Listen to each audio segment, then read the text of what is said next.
حضرات السلام علیکم، میں ہوں آپ کا ہوسٹ علی احمد۔ امید کرتا ہوں کہ آپ سب لوگ خیر و عافیت سے ہوں گے اور جہاں بھی ہوں گے اپنے اہل خانہ سمیت محفوظ ہوں گے۔ جاوید چودھری اپنے کالم میں لکھتے ہیں کہ مائیکل جیکسن ایک ایسا انسان تھا جو کہ نظام فطرت کو شکست دینا چاہتا تھا۔ اسے 4 چیزوں سے سخت نفرت تھی۔ اسے اپنے سیاہ رنگ سے نفرت تھی، وہ گوروں کی طرح دکھائی دینا چاہتا تھا۔ اسے گمنامی سے نفرت تھی، وہ دنیا کا مشہور ترین انسان بننا چاہتا تھا۔ اسے اپنے ماضی سے نفرت تھی، وہ اپنے ماضی کو اپنے آپ سے کھرچ کر علیحدہ کر دینا چاہتا تھا۔ اسے عام لوگوں کی طرح 70-80 سال کی عمر میں مر جانے سے بھی نفرت تھی۔ وہ ایک ایسا گلوکار بننا چاہتا تھا جو کہ 150 سال کی عمر میں لاکھوں لوگوں کی موجودگی میں ڈانس کرے، اپنا آخری گانا گائے، ایک 25 سال کی گرل فرینڈ کے ماتھے پر بوسہ دے اور کروڑوں مداحوں کی موجودگی میں اس دنیا فانی سے رخصت ہو جائے۔ اس کی آنے والی زندگی ان 4 خواہشات کی تکمیل میں گزری۔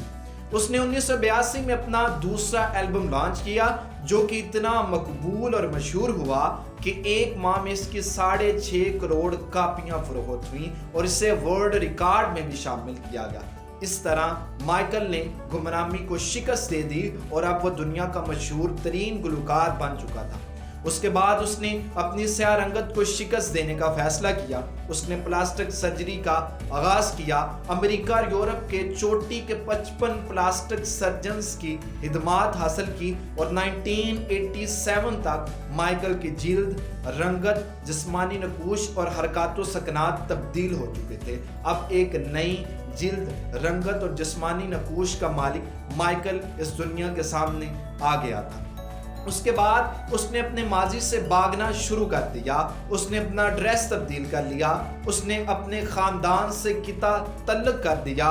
اس نے اپنے پرانے دوستوں سے بھی جان چھڑوا لی۔ ان تمام اقدامات کے دوران جہاں مائیکل اکیلا ہوتا چلا گیا، وہاں وہ مصنوعی زندگی کے گرداب میں پھنستا چلا گیا۔ اس نے پورے یورپ میں اپنے مجسمے لگوا دیے۔ اس نے کرائے پر نئے گورے ماں باپ حاصل کر لیے۔ اس نے مصنوعی طریقے سے ایک نرس کے بطن سے اپنا بیٹا پرنس مائیکل اور بیٹی پیرس مائیکل بھی حاصل کی، اور اس طرح وہ کافی حد تک اپنے ماضی سے بھی جان چھڑوانے میں کامیاب ہو گیا۔ اس کے بعد اس کی سب سے آخری خواہش کی باری تھی۔ وہ طویل عمر پانا چاہتا تھا اور اس کے لیے بڑی دلچسپ حرکتیں کرتا تھا۔ مثلاً وہ آکسیجن ٹینٹ کے اندر سوتا تھا۔ وہ جراثیم، وائرس اور بیماریوں کے اثرات سے بچنے کے لیے دستانے پہن کر لوگوں سے ہاتھ ملاتا تھا۔ وہ لوگوں سے ملنے سے پہلے اپنے منہ پر ماسک چڑھا لیتا تھا۔ اس نے مستقل طور پر 12 ڈاکٹرز اپنے ملازم رکھے ہوئے تھے جو کہ اس کے جسم کے ایک حصے کا چیک اپ کرتے تھے۔ اس کی خوراک کا روزانہ لیبارٹری ٹیسٹ کیا جاتا تھا اور یہاں تک کہ اس کا سٹاف اس سے روزانہ ورزش بھی کرواتا تھا۔ اس کے علاوہ اس نے اپنے فالتو گردے، جگر، دل اور آنکھوں کا بھی انتظام کر رکھا تھا۔ یہ وہ ڈونر تھے جن کے تمام اخراجات مائیکل برداشت کرتا تھا اور جنہوں نے بوقت ضرورت اپنے اعضاء مائیکل کو عطیہ کر دینے تھے۔ اسے یقین تھا کہ وہ 150 سال تک زندہ رہ لے گا، لیکن 25 جون کی رات مائیکل کو سانس لینے میں دشواری ہوئی۔ اس کے ڈاکٹرز نے ملک بھر کے سینئر ڈاکٹرز کو اس کی رہائش گاہ پر جمع کیا۔ سارے ڈاکٹرز اسے موت کے منہ سے بچاتے رہے۔ جب وہ ناکام ہوئے تو اسے ہسپتال لے گئے۔ وہ آدمی جس نے 150 سال تک کی زندگی کی پلاننگ کر رکھی تھی، جو کبھی ننگے پاؤں زمین پر بھی نہیں چلا تھا، جس نے پچھلے 25 سال میں کوئی ایسا کھانا نہیں کھایا تھا یا کوئی ایسی چیز نہیں کھائی تھی جس سے ڈاکٹروں نے منع کیا ہو۔ وہ لوگوں سے ہاتھ ملانے سے پہلے دستانے پہن لیتا تھا۔ اس کی روح چٹکی کے دورانیے میں پرواز کر گئی۔ وہ صرف 50 سال اور 30 منٹ کی زندگی میں اس دنیا فانی سے کوچ کر گیا۔ مائیکل کی موت کی خبر 6 منٹ میں گوگل پر 8 لاکھ لوگوں نے پڑھی، جو کہ گوگل کی تاریخ کا ریکارڈ تھا، اور اس ہیوی ٹریفک کی وجہ سے گوگل کا سسٹم بیٹھ گیا اور کمپنی کو 25 منٹ تک اپنے صارفین سے معذرت کرنا پڑی۔ جب مائیکل کا پوسٹ مارٹم کیا گیا تو اس سے پتا چلا کہ بہت زیادہ احتیاط کے بعد اس کا جسم ڈانچہ بن چکا تھا، اس کی پسلیاں ٹوٹ چکی تھی، وہ سر سے گنجا ہو چکا تھا اور اس کی جسم کی ہڈیوں پر بے تحاشا سوئیوں کے نشانات تھے۔ وہ سرجری کی وجہ سے پین کلرز کا محتاج ہو گیا تھا، اسے روزانہ بہت سارے انجیکشنز لگوانے پڑتے تھے۔ لیکن خواتین و حضرات، مائیکل کا انجام ہمارے لیے ایک سبق ہے۔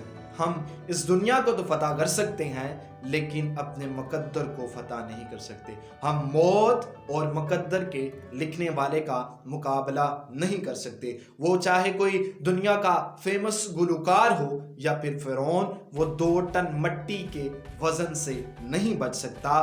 لیکن حیرت ہے کہ اس کے باوجود بھی ہم یہ سوچ رہے ہیں کہ ہم 150 سال تک زندہ رہ لیں گے، لیکن حقیقت بالکل اس کے برعکس ہے۔ ہم اپنے آپ کو فولاد کا آدمی سمجھتے ہیں۔ ہماری زندگی کا کبھی بھی ایک دن اس سوچ اور فکر میں نہیں گزرا کہ ہم نے موت کی تیاری کرنی ہے، یا اگر خدا نہ خواستہ ہمیں اچانک موت آ جائے تو ہم اللہ کے حضور کس منہ سے پیش ہوں گے۔ یہ تمام دوست، یہ تمام رشتہ دار، یہ تمام احباب جن کے ساتھ ہمارا دنیا میں بہت پیار ہے، یہ سب مٹی ڈال کر واپس آ جاتے ہیں۔ یہ سب کہتے ہیں کہ یہ ڈیڈ باڈی ہے، اسے جلدی سے جلدی رخصت کیا جائے۔ جب ہم قبر میں جائیں گے تو صرف اور صرف ایک ہستی سے ہماری ملاقات ہوگی، اور وہ حضرت محمد صلی اللہ علیہ وآلہ وسلم کی ہوگی۔ تو ہم کیا زندگی میں ایسے کام کرتے ہیں کہ جب ہم ان کے سامنے پیش ہوں تو ہم انہیں کہہ سکیں کہ ہم نے زندگی گزاری ہے تو وہ صرف اور صرف آپ کے لیے گزاری ہے؟ یہ لمحہ فکریہ کی بات ہے۔ خدا را اس بات کو سوچیں، اور جو اس دنیا میں آ گیا ہے اس نے لازمی جانا ہے، کیونکہ زندگی موت کی امانت ہے۔ اللہ تعالیٰ مجھے اور آپ کو مرنے سے پہلے موت کی تیاری کرنے کی توفیق عطا فرمائے۔ اللہ تعالیٰ آسانیاں حاصل کرنے اور تقسیم کرنے کا شرف عطا فرمائے۔ آمین۔ اللہ حافظ۔